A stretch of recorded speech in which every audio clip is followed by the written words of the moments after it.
Hello, and welcome to another update video for Factory Default Build, Trade, Repeat, version 0.0.7 and 8. We are going to be looking at all the new features added and changed in this new version, including the addition of the Communications menu, the General Assembly, Supplier Contracts, the in-game guide, the tutorial, as well as the Finance screen overhaul, the Newsfeed overhaul, the ability to complete Ultima Mundi Phase 2 and 3, and many more smaller changes.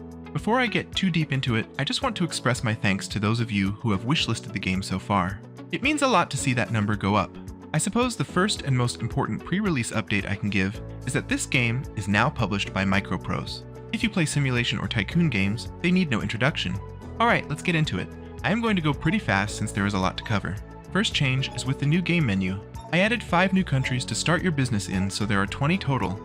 I got rid of the Create a Character screen, as it was not used in any way other than deciding what your uncle looked like. I will get into why that no longer matters in a bit. In its place, I added these stats and a look at what that country's map looks like. Over each country's flag button, I gave each country a difficulty rating out of 5, 1 being the easiest to play and 5 being the hardest. Things like wages and building costs, as well as ocean or land access, played a heavy role in deciding these ratings. Let's start a new game as the United States, as that gives you a good balance of everything needed in the game. If you played previously, you will notice that Uncle Ian's avatar no longer exists, and instead he talks to you through this messaging app. This is how he will communicate with you, and how you will talk to world representatives to fulfill your influence needs. More on that later. He tells you now that you have taken control of your father's company. He expects you to buy him out of his 50% shares as soon as possible. He's taking 50% of your profits, so I recommend doing that as soon as possible. His share values are calculated against your company value, which is your assets plus your infrastructure minus your debts. So as your company grows, so does his share values, making him harder to pay off. When your conversation with him is done, he gives you his Rolodex of world representatives. These you will use a bit later, but right now we will ignore them. Another addition to the game is the tutorial. On the right-hand side, we will be walked through how the game works. I will go through a couple of steps now so that you can see how it builds you up. I recommend following it through on your first playthrough. It will set you up with a steady income and 3 $1 billion contracts, which pay off in a few years. Just follow the instructions and you will be set. Underneath each tutorial instruction is a relevant guide entry. I have added an in-game guide as the multitude of elements in the game can be a bit confusing. This way, all the knowledge is at your disposal. One of the best additions to the game is the new Supplier Contracts. This allows you to see how you are sourcing any resource that you aren't generating yourself. 1. Buying from the open market. 2. Having a manager find the best deal. Or 3. Securing a contract and locking in a modest markup, with a cancellation fee of course. The contract is almost always the way to go, unless you can't afford the 100 influence cost to generate them. It gives you a markup of between 2% and 20%.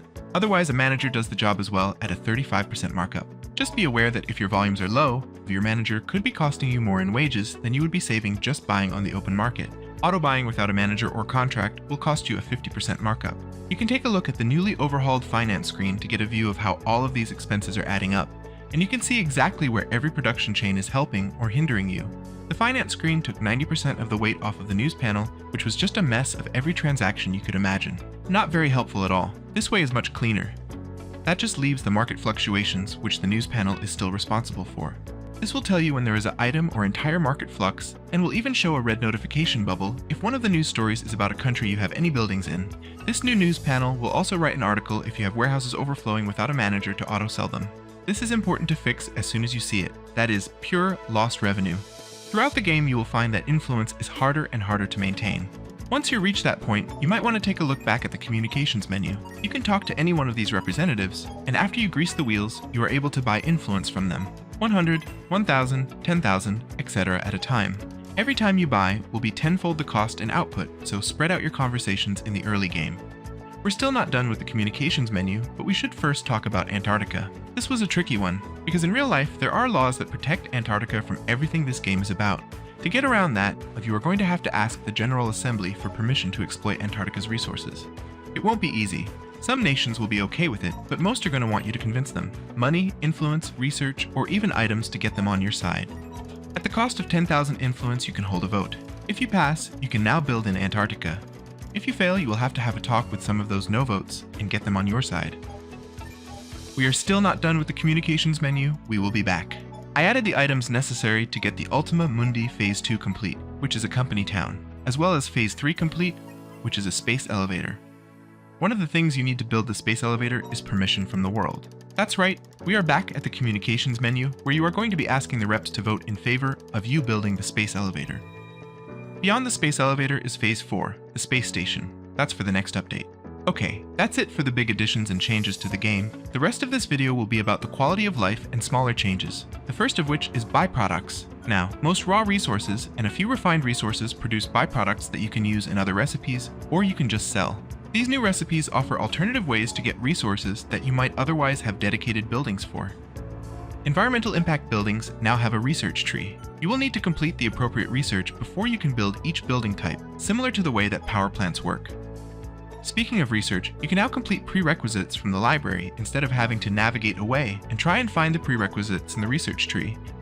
In the build menu, you can now see the base world cost of different buildings, as well as the local base cost within the country you are in. Land cost is not factored into this number, as that number can vary widely depending on the desirability of the land tile. Coast tiles cost more than inland tiles, for example.